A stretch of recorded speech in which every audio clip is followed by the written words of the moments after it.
Hey y'all. Well, here we are. Feels like I don't have time to do these videos, and then I picked the shortest day of the year to do one. Who knew?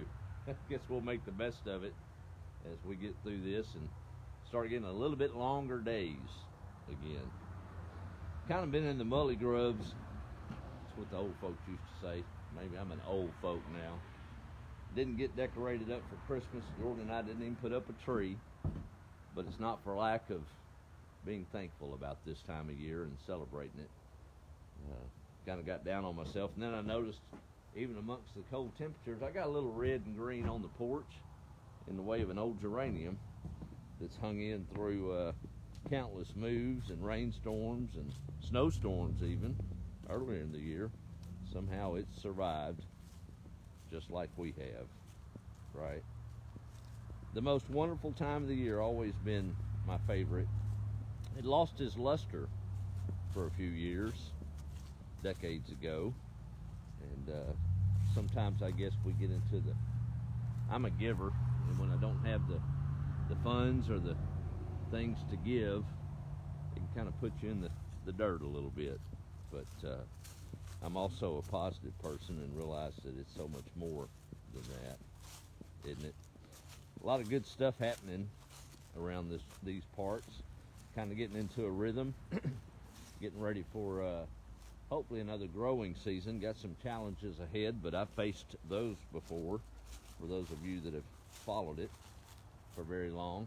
We've got a pasture to get ready for a little elderberry planting that we've been cultivating, and I reckon I'll do it by hand. I've got a good old tiller over there, blessed by a lifelong friend, and had it for years, and kind of got spoiled with that tractor, but needs are elsewhere, and we'll get it done just the same. But we've got plenty of bark mulch and the cuttings and the whole 9 yards. I hope the audio's picking up okay this evening. I've noticed this phone is not the best at it. I'll try to mix it up and elevate the audio in an app before I upload to YouTube, if you want to recap it there. I'm going to show you a nice little Christmas gift that I did receive. Before I do that, I'm squirreling on you. These, I don't know if you can see them, but these vines here are all morning glories, and they used to cover that fence, and all of a sudden they come up out of this old fallen-in well. About 2 months ago, I took a couple of cuttings and started them on the fence over there like they used to be. I mean, they just covered it. It was beautiful.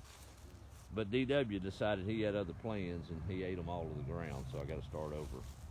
He's doing okay, no worse for wear, but that old ornery thing, we've had to come to an agreement about where he needs to live, and that's in that goat pen and not out on the side of the road. Got tired of the sheriff constable coming by and let me know my goats were in the road. That'll make you feel country real quick. But I've been noticing some changes in our sissy girl over the past few weeks, and had my suspicions, but didn't know if or when or what. And this afternoon I heard the unmistakable whining that I knew had to be what it was. And here in the old, well, I call it the cannon shed. It had other names. She has had a litter of Christmas puppies. What do you think about it, Sissy?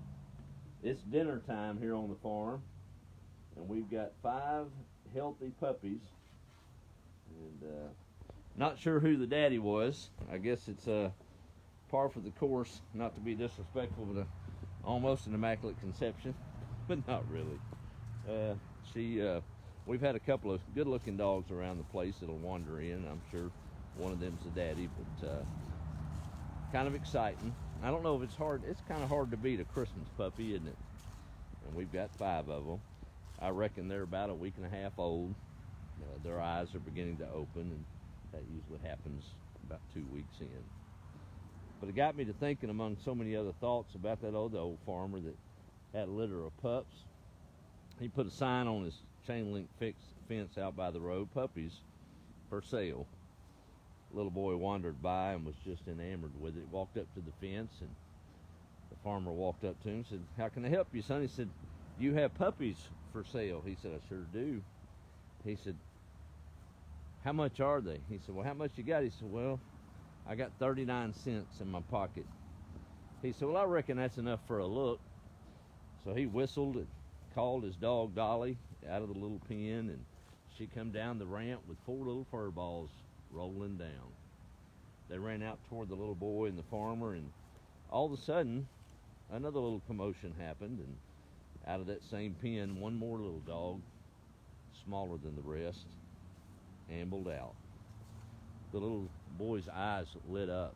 He said, I want to see that one. He said, oh no, son, you don't want that one. That one's a runt. He won't make no count. Can't even walk right. The little boy stopped, looked at the farmer, and his eyes were kind of welling up.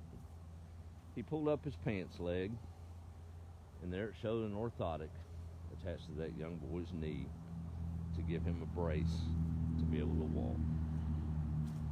He looked at the farmer. He said, I reckon that's the one I would want, because he can't walk right, and he needs somebody that understands.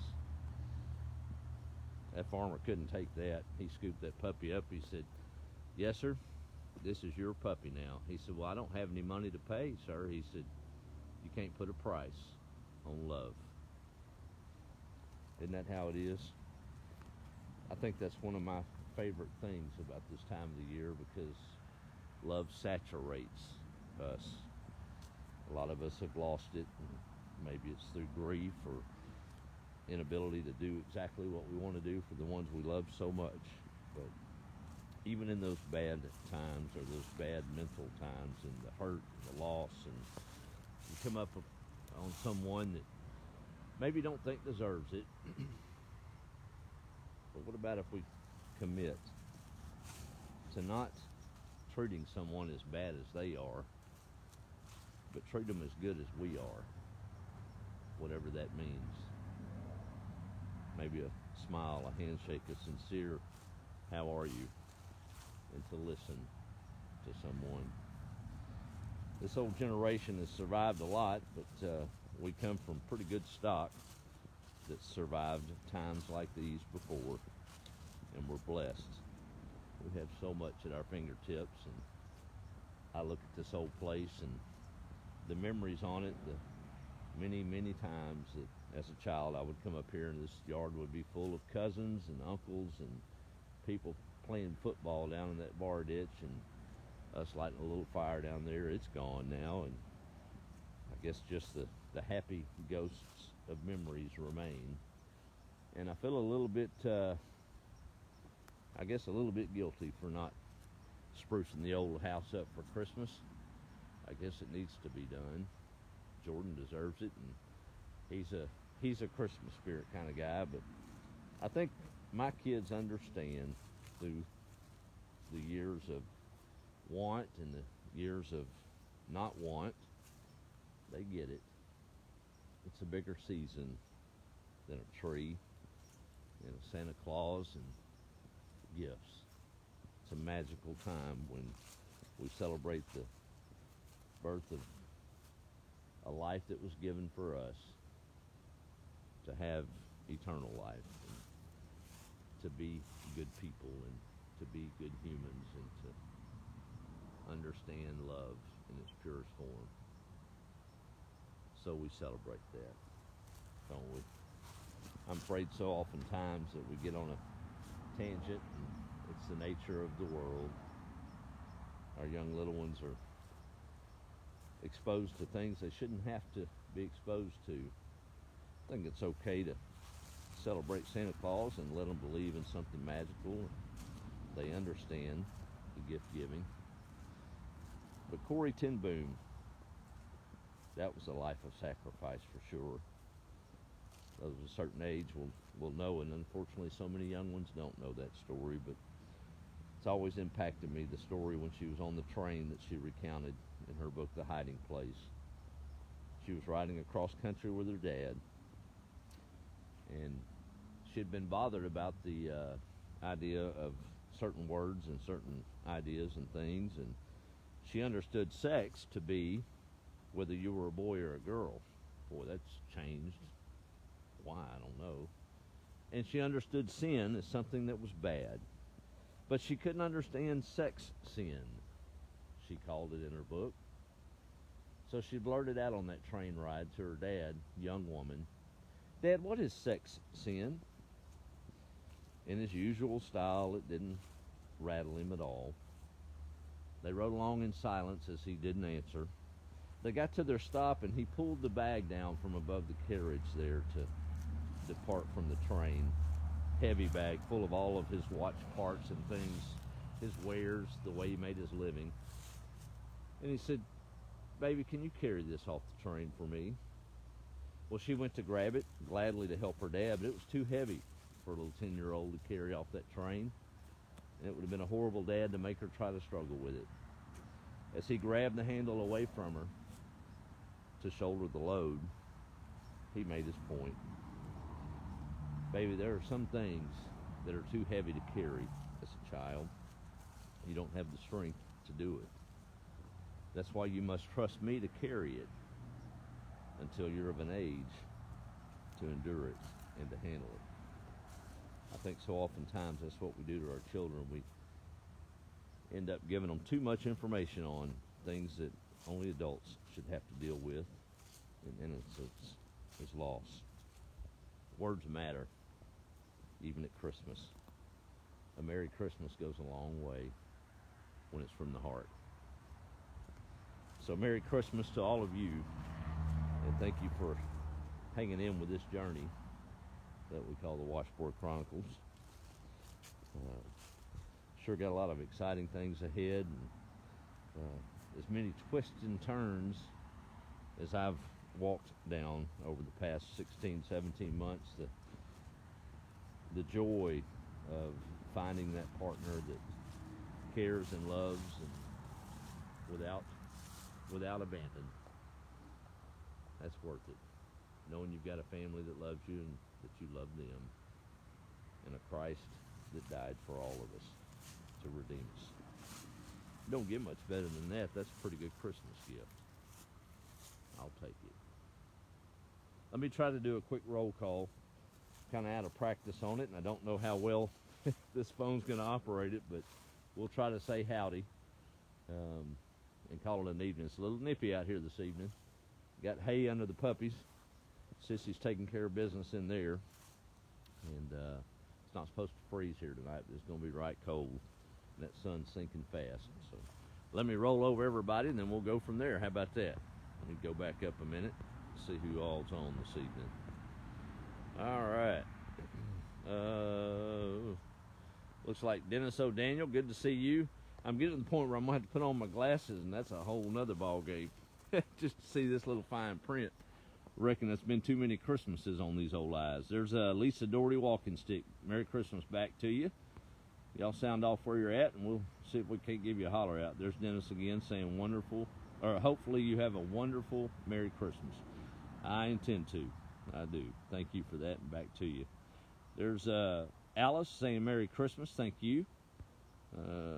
Mary, Sherry, you or something else, girl. Out of, a place near Lufkin, Appalachia. I will never forget that. That's good stuff. I hope y'all have a very Merry Christmas, Sherry. Really do. Mary Garrettson. Merry Christmas to you, Joel, and your family. We're back at you. There's my buddy Roy. Howdy to you. Thanks for those well wishes. My dear Aunt Pat up Pennsylvania way. Love you too. Gonna have to plan a trip next year. I done got broken over the barrel about not coming to see her, and she's even got tickets ready to go. So me and Wildflower and Jordan's gonna have to make a trip up there pretty soon. She said spring's a good time, but I asked her when summer starts in Pennsylvania. I think it's about August. Other than that, it's just snow. So I'm gonna have to go about August, I guess. There's Alexis. Hey, good to see you too. Linda's checking in. Wish Merry Christmas greetings. There's Marie out California way. On the way to work, I had to catch this first thing in the morning. Well, it'll hold. Be all right. Well, we're going to have some baby goats, Sherry. ODW has at least done his job, and I think both those does are ready to domino. Probably, y'all pick the coldest day of January when it's wet and raining and probably snowing at that point. And that's when them goats will be here. That's just how it rolls. Debbie saying howdy. How to you. Let's see here. I think I got I'm still rolling here. Jay's checking in from Sardis, Mississippi. Thank you, sir. Good to see you on. Curtis Light, like that last name, said we had a heavy frost last night in Salado. Shopping done, ready for Christmas. Hope you and family have a good one. We will. Blessings back to you. There's my good buddy Vic Ferrari, is all we'll say, because otherwise he'll get thrown in Facebook jail. Here's your update, buddy. Good to see you, man. Merry Christmas to you. There's Lisa Garcia. Glad to see you finally back. I have missed your lives. Well, thank you. I miss them too, y'all. Just sometimes you just run out of time and you got too many thoughts. You don't even know where they're going to end up. But hopefully we got it gathered up this evening. There's Andrew. Glad to see you too. Wishing you and your family Merry Christmas. Phelps Diamond. Kind of puppies I'm interested. Well, they're Great Pyrenees on the mama side, and guess time will tell on the daddy side. It's a couple of good dogs running around here, but they're going to be some good ones. That fence will hold them for about 5-6 months, but six dogs on this place is going to be a little much, so we'll probably have some opportunities for them to go to some good homes at some point. There's Miss Charlotte. How are you, ma'am? Good to see you. Merry Christmas. Actually, this is Sissy's second litter. If y'all remember her first litter, it was inbred. There was no way to avoid it when we got her and Bo. Some of y'all remember Bo. He got hit on the road over here. This road's death on those dogs. But that's a whole nother story. But she had she had three. Hang on. No, four. One died in birth, and then the other one died a couple of days later. Then we had two. Both of them had birth defects, being inbred like they were, and it was just horrible. So this is her first litter that I foresee being able to be raised to a dog, and it's good stuff, and she's taking care of them. But we're going to have lots of eyes on them, and maybe we'll get to see them roly-polies out in the pasture for too long. That'll be cool. Follow that journey. There's Nancy checking in. How are you? Blessed back to you. Good Christmas there. Darlene Walker. Merry Christmas from Washington State. Ooh, I know it's cold up there. You let 35 degrees hit here and we're all holed up in the house, and that's probably swimming weather for y'all. Oh, man. It is about Jesus. We'll focus on him. Thanks for the inspiration. Yes, ma'am. Sure is. Merry Christmas from North Carolina, says Susan Phipps. Yeah, that's right. Old eyes are getting bad in this low light. There's Maggie Lott saying, hey, back at you. Vicky's checking in. Good to see you. Been a long time. It has. God's good to us, and if we'll choose to look at it that way, we can find it everywhere. I'm a firm believer in that, even in the darkest of times. There's Ed Rigney checking in from Rowlett. Well, good to see you on. Merry Christmas back to you. Mike, my buddy out in California, he's sure trying to get to Texas, y'all. Y'all pray for them. They're trying to wrap up their business. He's been trying for a year and a half or two, but maybe he can make that track and bring some good old country living to Texas from California. We'll take it. Sure will. You'll be among like minds for sure, Mike. I can guarantee you that. Cheryl saying Merry Christmas. Back to you, ma'am. And Dennis is saying appreciate you. Okay, I think that's it. I'm cold. My hands are about to freeze off, and the sun's done. Sissy's bedded down for the night. Goats are fed. Chickens are here. We got a couple of new roosters from a good friend down the road. They don't have any hens to talk to yet, but she brought some eggs. It's kind of funny how things go full circle. Y'all know I lost all my hens earlier this summer, and I had worked out a deal, sold them a couple, and gave them a couple of hens a couple of years ago. They've got a nice place down there toward Woden, and so we worked out a deal where they blessed me with some eggs from the chickens that they got from here, so we'll hatch those out, and the flock will continue off the same mamas, I guess. So that's kind of cool, isn't it? So we've got them in the incubator cooking, I guess. About 20 days from now, I'll have some biddies to tend to, and that'll be all right, won't it? But their daddies are out there running crazy. They had too many roosters, but DW's keeping them all in check, so whatever that means. Hey, y'all have a great week, and may have to check in on Christmas Day down from Georgetown way if that's where I'm at, and if I can talk Wildflower into coming on one of these videos, that's a trick right there. But anyway, good year. It is what we make it, isn't it? Amidst the changes. Hope y'all have a good week. enjoy your time with your family, and truly remember the reason for the season, that eternal light that was born in that little manger so many years ago. Be the light. Merry Christmas.